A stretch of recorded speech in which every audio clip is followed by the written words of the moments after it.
Hello and welcome. Thank you all for being here today. I am Nick Knoke, the Director of Technology for the Asset Leadership Network, and I am excited for ALN Thursday at 3 with Moshe Nelson. He is one of our repeat offenders here on ALN Thursday at 3, and we love having him back. Principal at Grant Thornton Public Sector and an ALN member organization. So we are excited for that discussion to get underway, but we also want to just mention that this week's ALN Thursday at 3 sponsor is the Andrew James Advisory Group, another ALN member organization, and they are doing a ALN A55K professional certification course that starts June 6th.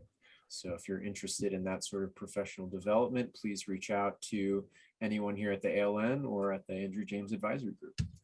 And then we just want to also thank our patron members, as well as all our organizational members, not just Grant Thornton, not just Andrew James Advisory Group. All these organizations are essential to helping the ALN continue to do programs like this, our newsletter, as well as our upcoming summit, the ALN 2022 Spring Summit, Microgrid Asset Leadership. And so that'll take place May 24th through May 26th. We've got a number of awesome events that we will be talking more about later today, I believe. And as you can see, we have a number of excellent speakers, experts in the field in one form or another. And so please tune in. You can register for that event or on any of those events on our website. And with that, I will just say, if you're out there watching, we would love to hear from you. So please send any comments, questions, feedback, etc. to the chat, and we will get that before Moshe Nelson. Mike, do you want to start us off today? Yes, thank you, Nick. How are things in Landers, Wyoming? Oh, excellent. As you can see behind me, this is a photo, not recent, but just of the foothills north of here. So lucky to live in a beautiful area. I was just talking with someone who's going to be participating in the summit next week, who is driving over the Cascades in Oregon, and he had to stop talking because there was a snowstorm going on. Wow. So anyway, we are very fortunate that things are coming together. My great-grandfather used to tell my father, do good while you're doing well. And I think we have an excellent opportunity to do that. Moshe Nelson had approached the Asset Leadership Network about writing a paper on planning to reconstruct Ukraine now, so that we can be ready as soon as the conflict is over. And we were working at the same time on a microgrid summit. Dr. Dorothy Robin has an interest in that, so we're supporting her interest. And she sent a newsletter from Microgrid Knowledge that had an article about companies sending solar generator microgrids to Ukraine for use in healthcare.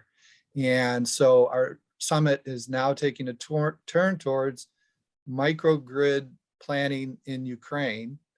And so what Moshe wanted is actually starting to happen. But let's back up and let Moshe explain a little bit about his history in conflict areas. You've been to places after the conflict is over, and you've seen the results of bad actors.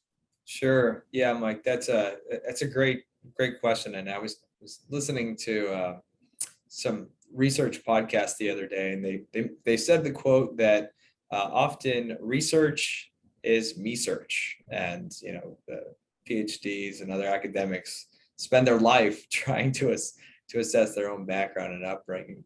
But first off, let me say I'm just so excited at how the Asset Leadership Network is bringing together a community to help Ukraine in this incredibly challenging time.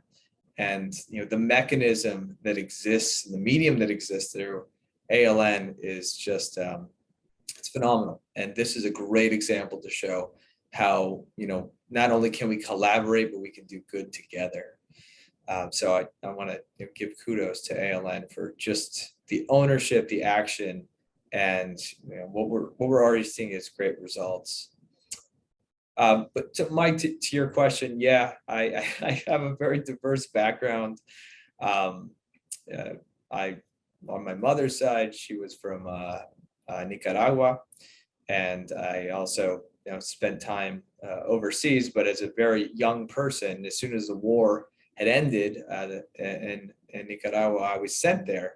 Partly to help with my upbringing, right? Show me perspective. And very early on, I saw the impacts of, well, in that case, it was about 10 years of war, and what it does to destroy countries, destroy populations, and sort of the helplessness that exists in such an environment. And it was at that point, and this was the late 80s, early 90s, where I essentially lit my fire to get into public service and do good. And that's ultimately how I made my way to Washington, and has spent a career as an innovator in public service through Grant Thornton as a management consultant. But one of the paths that I saw, and it was apparent in one of I remember to this day, driving down the road in Managua, and someone taking a brick out of the road because everything was so destroyed and in shambles, and banging it against the car that I was in, and just asking for some money or some food because there was such a desperation.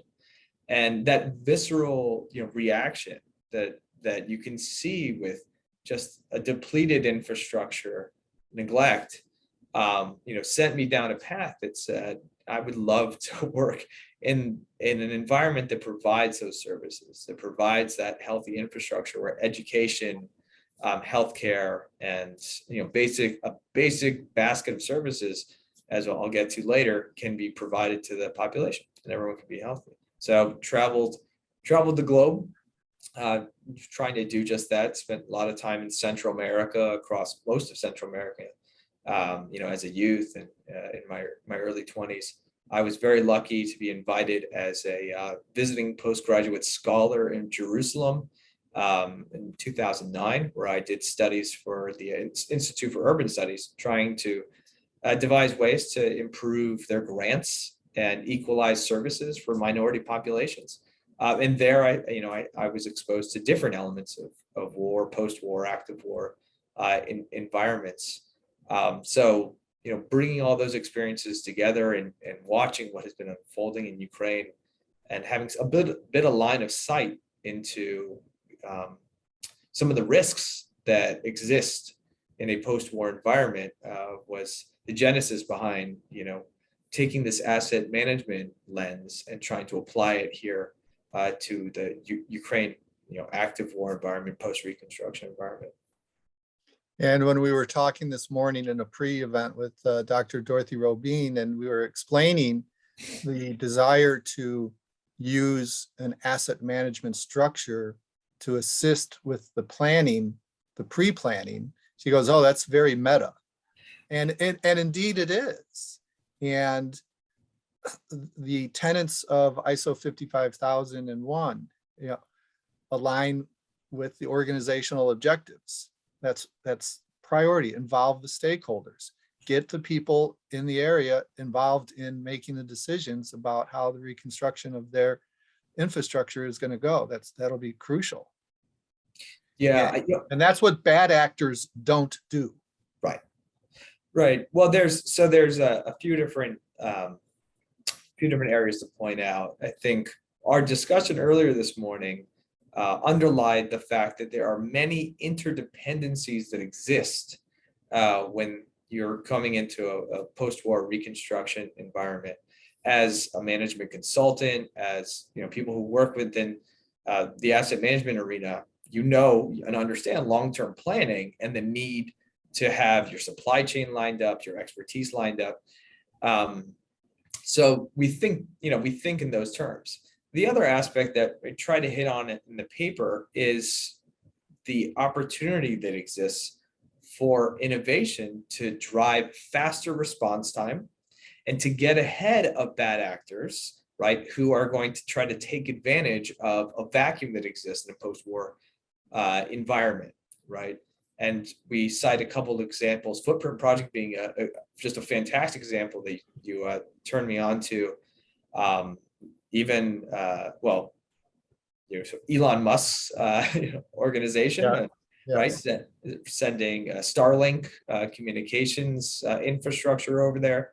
The great work of World Central Kitchen, I think, who has fed like a million meals or something since the war started. I mean, the reality is our environment has become so scalable, and the impact is so significant if we can think in terms of ingenuity and dynamic approaches to reconstruction, right? How are we leveraging technology effectively to field these capabilities, right? What capabilities can more quickly be put in place that would restore power, that would, ensure, basic health services are provided, and importantly, getting that out there so that other, bad actors, as you choose to define them, right, don't start filling a void and push out the legitimate state, right, from being able to provide those services, because quite frankly, they have limited resources, and they're going to be possibly, most likely, fighting a war on two fronts, right? Keeping their territory and ensuring that if, God willing, get to a point where there's a secession to the war, that they can preempt anything in the future, as well as stopping rogue groups. So they're not going to have the resources and opportunity to really rebuild that infrastructure as quick as one would want, to provide those services. So in your studies, have you come across other situations that you identified bad actors that filled the void? That was their inspiration to you wanting to avoid that? Well, I think there's plenty of literature out there. Unfortunately, there's plenty of literature out there on this topic that looks at organizations or rogue groups trying to delegitimize the authority of a government, right? That exists, significantly, and has existed for a long time. The past 20 years, it has gained significant prominence. So there's plenty of literature that one could just Google on on this topic. The way I try to explain it to people who I'm excited about this, and I'm explaining it to my friends and families, is that a bad actor might come in and say, we'll rebuild your road, but then you'll have to pay tolls, exorbitant tolls, for the next 50 years. And that's not in the best interest of the people. And that's just my simple way of helping people understand why you want to keep bad actors out. Yeah, and there's different gradients, and I think I have intentionally kept the definition of bad actor vague, in the paper, because there are different gradients of bad actors, right? There's people that are just trying to seize land and autonomy to destabilize governments and organizations. There are, ISIS is an example of a bad actor, right, that utilize this approach, in Syria, right, to delegitimize, government at the time, and other allied efforts. So it really varies, but the common thread is the need, and we look at things through the asset management lens, which is a beautiful lens to look through, right? Yes. Because we can see the infrastructure, we can see the change. That's what's kept me, passionate about supply chain and asset management, is because we actually see the results on the ground, and consequently the impact for those, citizens and civilians that so need the support.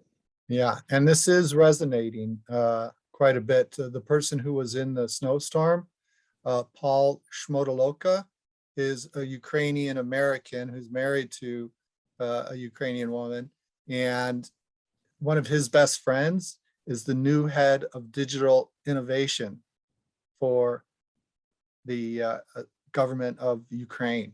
Wow. And they are a young government, that is, winning the cyber war because of their youth and innovative way of approaching things. And so our roundtable discussion and our recorded workshop demonstration on Wednesday as part of the summit might actually resonate out to Ukraine and have, get people excited that there are people caring and thinking about how to help them. Yeah. So we know that at this point, what is needed is war fighters, and we all can't be war fighters. So those of us who are interested in helping are doing the things that we can at this time. Yeah, that's fantastic. And putting a plug in for the event next week. I think that's just a great example of people taking a step back and thinking, what are the resources that I have? The intellectual resources, the experience in a given area that may be beneficial, and getting that media out there and having people think about new ways to help, do technological innovation that can be leveraged for better planning, ultimately connecting individuals. And that's what this is all about, that could then connect other individuals and ensure the right resources get to the right place. And just the way Serendipity is working, our newest member, Trent Port Services, has worked in a port 100 miles north of Odessa, and that port is now closed. So one of the things that we'll be doing as part of our exercise is showing how a ammonia generator or multiple ammonia generators can be brought to that port that is closed to help power it, so that the materials that are needed to help with the reconstruction can be offloaded in what is currently a dormant port. Yeah, I think that's such a great example. And we saw this, during, I think it was Hurricane Maria that it hit Puerto Rico. And the response from some of the innovative companies that enable faster deployment of energy sources, and renewables, rather than necessarily trying to get an old system that may be failing up and running, rather supplant it quickly through what may be the latest innovative and sustainable technology. So not that sustainability is the priority goal in getting services back, but boy, would it be nice getting a twofer in that case. So it is the case because the Footprint project is focused on solar microgrids, Yeah. but they have the processes for connecting to fossil fuel generators for the days when there are, the sun is not out, and batteries are expended. And then Trent Port Services is developing an ammonia generator, a green ammonia generator. I'm not familiar with all of the technology of how cranes in ports lowering containers generate energy, and that energy is used to create green ammonia in some manner. Anyway, and then Paul Shmodoloka, who I was talking to and has that contact with the Minister of Digital Innovation, manufactures the solar panels and equipment that Footprint project puts into place. So there is quite a bit of green possibilities there. And what's happening is the solar generators are being used to power surgical LED headsets. Because the power is intermittent, they could be in surgery and have the power go out. So these really powerful LED headlamps, and some of them are down here. There's quite a variety of them are being charged by those solar generators, so that when the larger infrastructure goes down, a smaller renewable energy can support that. So then our mission is to socialize the content that we create next week along with your paper. And we've got plans to reach out to Department of State and show what's available so that maybe we spark some ideas there. And we can do the same with the US AID and get information out there. So we've got a question from Ian that says that what we're talking about is resilience. I think everyone would like to see more resilient Ukraine, and this is a way of demonstrating that resilience in Ukraine. What part of your paper talks about, not just resilience in, fighting the war, but establishing infrastructure that can be resilient using a structured approach to asset management? Yeah, that's a great question. And I think it's we in the U.S. I think we shifted our thinking, particularly in Homeland Security, because of the need to be prepared for any situation that would occur. Right, the threat has evolved, and the threat became very complex from various angles.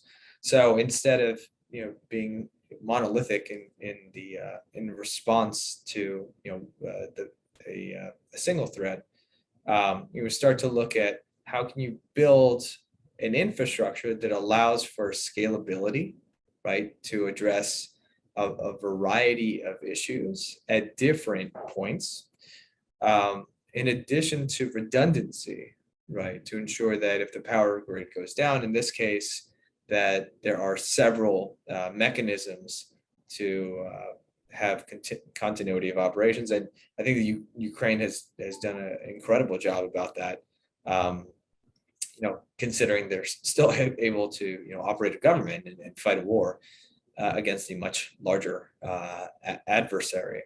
So as you're thinking about the planning effort, taking into consideration the variability of threats, the ecosystem of partners that will be necessary, and interrelationships between those partners, from the infrastructure that's being utilized. We gave the port example, from the cranes to the grid, to the power supply, right? And what are the effects that one would have on the other, right? So thinking about the system as a whole, which is what ISO 55000 is really about, thinking through the entire system and how these interrelationships, essentially play in order to be effective.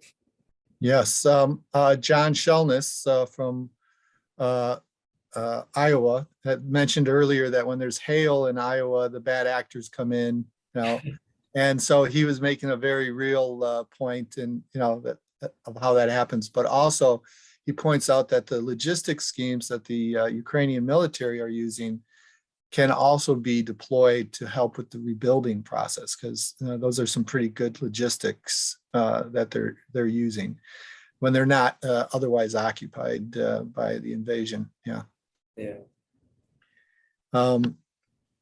Then Nick has listed the paper there, and so people attending can check that out. And one of our attendees, Richard Culbertson, his daughter works for Rand Corporation and has been our guest on ALN Thursday at 3, talking about asset management for disaster recovery. And this is clearly a disaster. And so part of our connections, Rich, will have to be connecting to Shelley and let her know what we're doing and see if there's ways that there can be some kind of unified effort in planning for reconstructing Ukraine.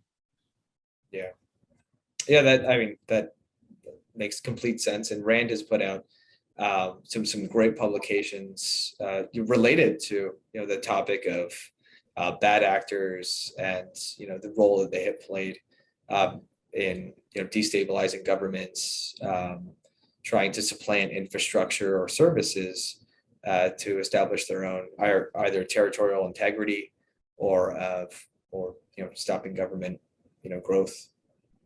Well, what Nick has put up here, I think, is really great and ties into what you're saying. He's wondering if a culture of accountability and transparency will foil bad actors. And I think that's an excellent point to make, and how this structured approach to asset management that is best illustrated through ISO 55000, if it's followed, could address that way of foiling bad actors. I don't know if that ever came into your mind when you were writing your paper, but yeah, no, I think that so that's one of the means in which individuals or entities capitalize upon a vulnerable environment is to try to, as part of their delegitimization effort, try to point to the government and say, well, they're not taking care of you, right? They're not providing these services. They don't have the mechanism. There is no plan, right? So to get to the accountability and transparency part of that, it's pretty hard to argue against a plan that's written and documented, right? So there is an information war, and I think a culture of accountability and transparency is definitely a way to fight that, as well as to ensure underground markets or organizations who operate beyond yes. beyond the normal pale don't come in and try to supplant those services and opportunities. Mhm. Well, Moshe, we thank you for writing the paper and getting the Asset Leadership Network looking at this very important issue in a realistic way.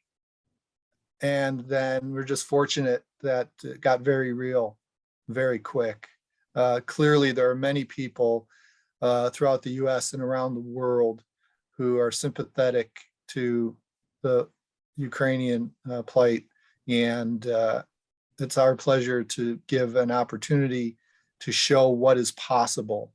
Yeah.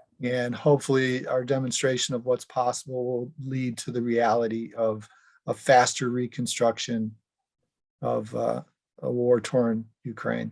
Yeah, well, thank you, Mike, and everyone at ALN for being that connector, right? And bringing individuals, companies together in a focused way that can help out our friends overseas. I think that's that's one of the most valuable aspects of ALN, and you are turning it into a reality. So thank you. Yeah, that's what networks do. And you were a key part for lighting that fire. So thank you. Thanks, Mike. And thank you to everyone who's attended today. And Nick, if you could close us out, that would be great. Absolutely. A big thank you to Moshe Nelson for coming back here and talking to us about the important things going on the home front and abroad. And we also just want to thank the Andrew James Advisory Group for their participation in the ALN, and quick plug for their upcoming course, A55K Professional Certification course starting June 6th.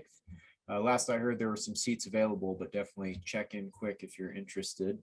And then, more thanks to our patron members and other organizational members for allowing us to do this work and amplifying the message and all the messages that the ALN is promoting around structured asset management, resilience, and ISO 55000 as a potential vehicle for those things. And then, of course, wouldn't want to forget to mention our spring summit upcoming with microgrid asset leadership. And that's May 24th through 26th. So we hope to see you all there. Mike, do you want to say anything more about the Spring Summit at this moment? Sure. So it starts off with the roundtable that Moshe will be involved with on Tuesday at 3 p.m. Eastern. Then on Wednesday at 1 p.m. Eastern to 3 p.m. Eastern, we have a 2-hour workshop on microgrid asset leadership where Onuma Inc. patron member will be leading a workshop that will include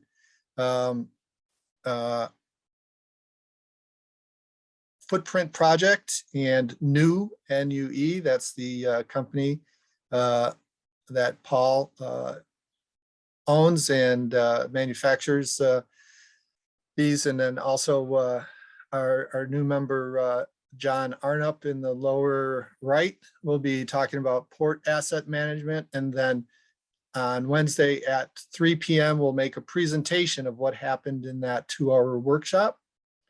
And then on Thursday, we're going to have a discussion on microgrids for our ALN Thursday at 3.